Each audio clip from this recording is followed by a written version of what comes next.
The innovation ecosystem.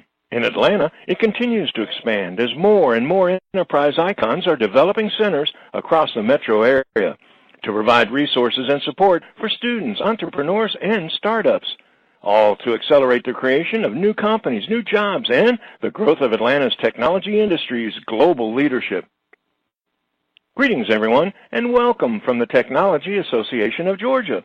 It's Tuesday, May 3rd, 2016, and this is Tech Talk. I'm your host, Frank Baia. Up to the Tech Talk, Atlanta's innovation ecosystem, bringing government, startups, academics, and communities together to accelerate growth, create advanced IT skill sets, resulting in increasing job creation necessary to keep Atlanta and all of Georgia where Georgia leads in the technology for tomorrow's global economy. Up to the ATL's expanding innovation ecosystem, we Tech Talk with Michael Britt, Vice President of the Southern Company Energy Innovation Center, located right here in Atlanta's Technology Square. Under Britt's direction, the center focuses on developing and commercializing products and services that benefit customers as Southern Company extends its long-standing commitment to inventing the future of clean, safe, reliable, and affordable energy. An enterprise-wide approach to innovation, which includes the advancement of new nuclear in Georgia, a first-of-its-kind clean coal facility in Mississippi, and an industry-leading commitment to robust proprietary research and development. Former Chief Operating Officer for Accenture, Atlanta-based North American Utilities Strategy Practice, Britt also served as President and Chief Operating Officer of Lexstar Telecom, also in Atlanta.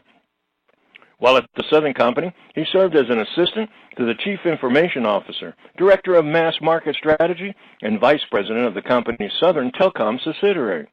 Britt is a recipient of the Ken Hurst Worldwide Innovation Award and has served as Vice President of the Competitive Carriers of the South, ComSouth, a federal and state lobbying and joint regulatory organization, and is the author of numerous articles and papers on the continuing evolution of the electric utility industry.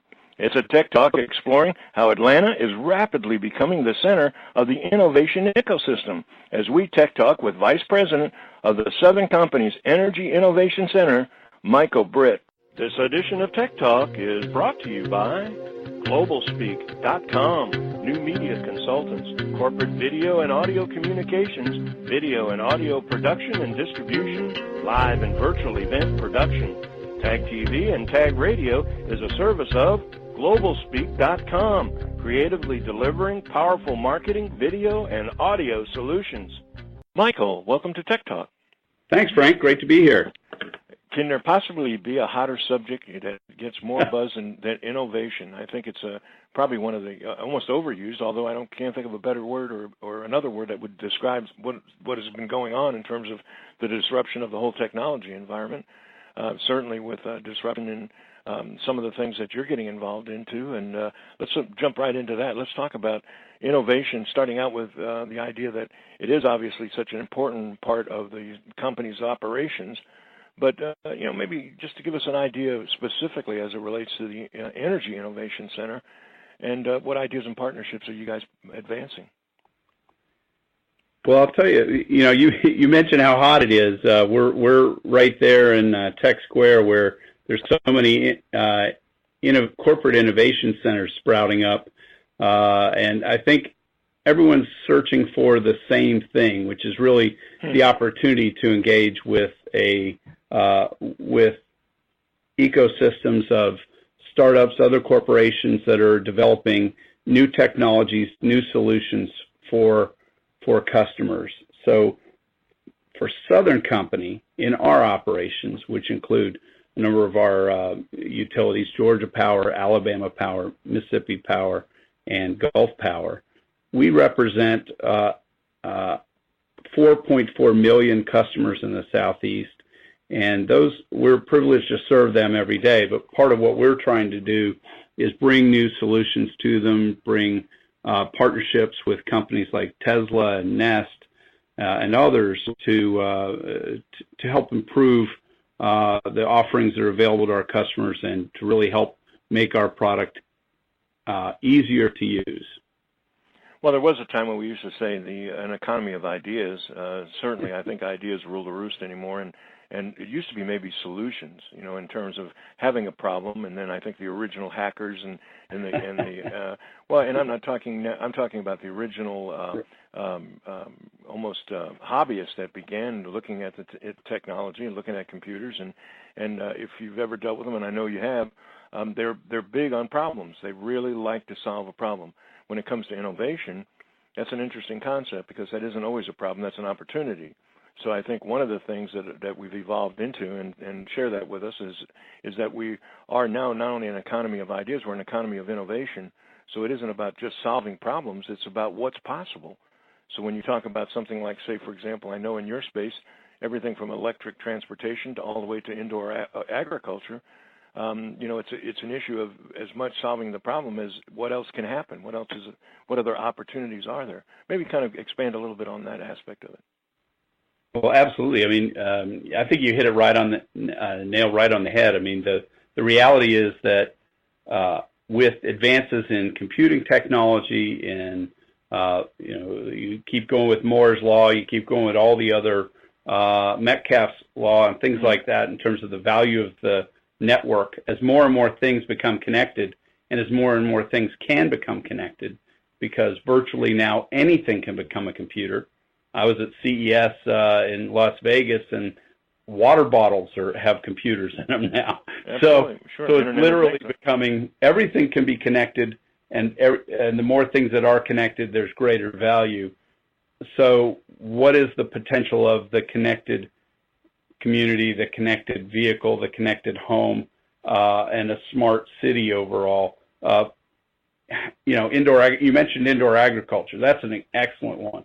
When you think about the potential in the future for new technologies in agriculture, today the farm-to-table restaurants are really hot. Everyone wants their food locally grown and sourced with organic foods and so forth. Indoor agriculture makes that possible with 90% less use of water, significantly less energy, no pesticides, things like that. So we think indoor agriculture has a real potential to improve people's lives and, frankly, break up some of the food deserts we have in our cities, where that's where there's more than a mile access to fresh foods, fruits and vegetables. So we're excited about the potential of indoor agriculture. You also mentioned electric transportation. We think there's that electric transportation or alternative fuel transportation, because it might be compressed natural gas, it might be electric, whatever form it takes, hydrogen. The interesting thing about it is those technologies will enable a very low emission or zero emission at the tailpipe in the non-attainment zones for vehicles. Then you're really managing the emissions at the power plant or how you generate the natural gas or hydrogen. So there are exciting things about that. Not only that, but also in terms of total cost of ownership. Frank, I don't know, in terms of electric transportation, if you think about it, you're really talking about something without any real moving parts other than the drivetrain. Mm-hmm. So there's nothing to oil, no oil changes, none of those things. So in terms of those expensive repairs, a lot of that stuff is gone. So for our most economically challenged customers, electric transportation may be a very efficient way to get around in the future. I spent a lot of my life economically challenged. I think that's an interesting point. I have too, Frank. That's why I'm driving an electric car. I get it. Okay, well, I just had to. One of the things I'm fascinated too, and I think a lot of our listeners enjoy hearing it, because we cover every single vertical. So after a while, when you cross it horizontally, it's, as you were saying, almost saying it earlier, and that is everything is the same, only different. They're all looking for the same thing, but we're all looking at based on the individual challenges or the individual opportunities in our particular market segment. But at some point, all of this is going to obviously hybrid itself, and then eventually create the unified system ideally, that will interact, as we talk about, with, for example, the Internet of Things. But along the transformation of that, I think one of the interesting things is when an opportunity like electric transportation starts to adapt, it doesn't only adapt the efficiency and the cost of that situation, it begins to hybrid and change the whole culture of that business segment. So, like, for example, I know listening to, say, State Farm talk about innovation, the concept of insurance and the concept of a driverless car and what all of the things are going to impact what would have been their particular vertical. Same thing with, say, indoor agriculture when you're talking about food to farm to table. And you're talking in terms of mechanics and after auto marketplaces as it relates to transportation. I guess one of the things I'm heading towards is, does it ever stop? I mean, when you find an opportunity and begin to implement it, aren't you in effect causing another? No, you're not creating another 3 or 4 other opportunities. I mean, where do you stop getting ahead of the curve rather than just implementing it? Right. I mean, if you're doing it right, you're continuing to evolve and innovate and create, new opportunities and integrate technologies that have been developed sometimes for other purposes. We see that technology will continue to evolve.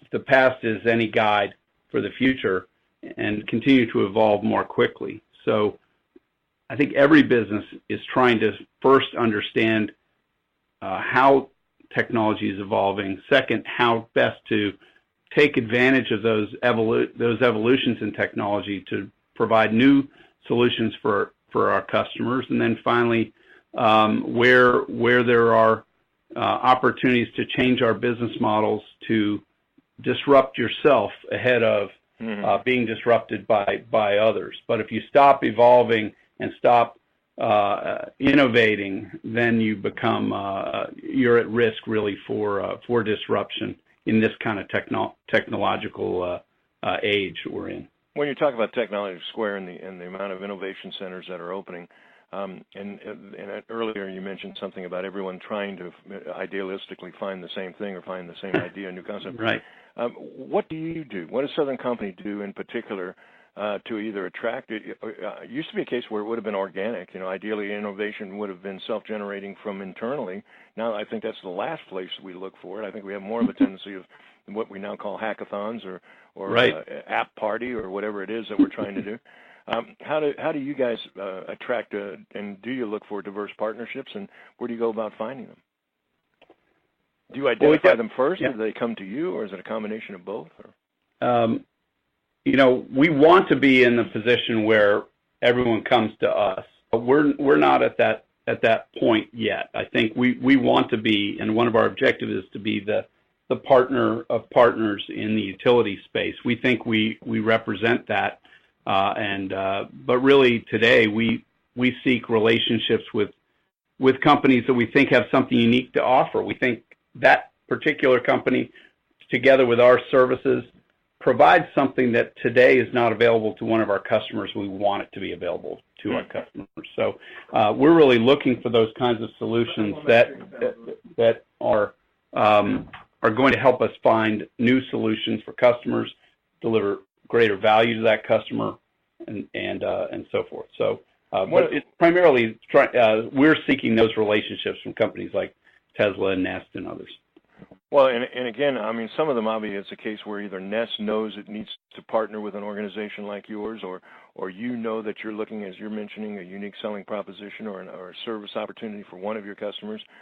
One of the unique things that we'll often get into when we're talking about something new and different from a particular vertical, one of the challenges is a lot of times the customers, I think it was Steve Jobs said, people don't know what they want until they see it. That we jokingly say that how does the owner of an enterprise even know he has a problem? So, to go out and look for the solution when the solution didn't exist even 6 months or a year ago. And so I guess where I'm headed again is a case where I'm fascinated by the prospect that you are such a large footprint and are involved in such a large, not only geographic area, but in so many aspects of our daily life. that it would seem to me that the bridging between partnerships, you either internally or even externally growing by innovation, huge opportunity for a lot of people who are interested and may think they have a concept or an idea, and then conversely, a lot for you to get the word out, if you will, that this is the kind of mentality, this is the kind of openness that we've got here at Southern Company. We want to know more. I guess really, again, one of the things that I'd heard about and done a little bit of reading on it, but go into particulars on us, in May of 2014, you announced this internal competition. I think it's called the SO Prize. Maybe go into a little bit about that and how that works in terms of the power of innovation and collaboration, and how you guys go about engaging it. Absolutely. The SO Prize was really something. It was an internal effort to engage our employees. We have 26,000 employees that were eligible to participate in this effort. When we originally kicked it off, I think the expectation was that we'd have about 10% participation, and maybe 100 or so ideas would emerge from it. We had well over 45% of our employees participate. Well over 1,000 ideas, right around 1,000 ideas, and of those 1,000, several groups really emerged as we bundled those together that really needed to just go happen. They were just such good ideas. No further analysis was needed, and it needed to go back into the business. It might have been an improvement somewhere in our operation, and so 127 ideas, I think, are currently being executed within the business. Wow. The 20 winners came up to the top.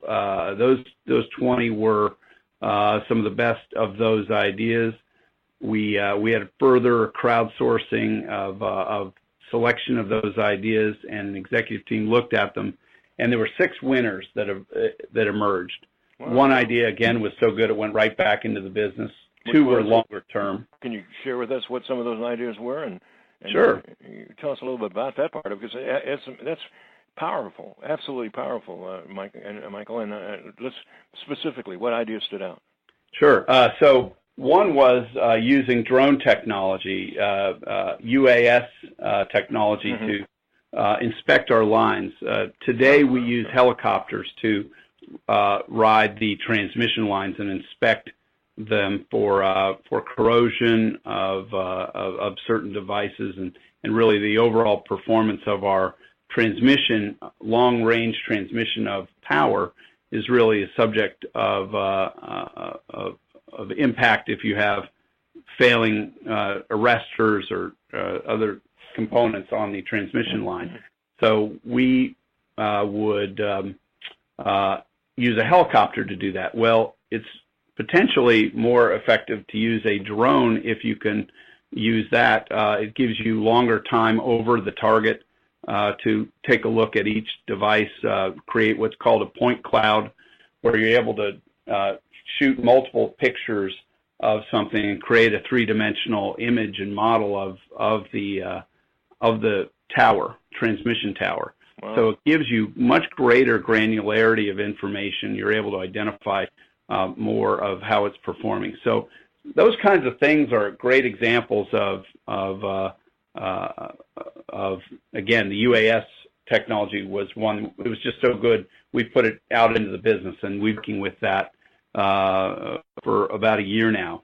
It's really a strong message to anybody that has an enterprise, because in reality, I'm sitting here thinking about things like Internet of Things that you can do for your customers, when in fact one of the strongest ideas and the best, I'm talking efficiency in terms of constant information, and I'm sure the efficiency as far as cost savings in doing something with drones has got to be phenomenal. I mean, what a great, it's one of those, of course, and yet it came from internally through the efforts that you guys put out to promote and aimed at your own individuals internally to make something happen.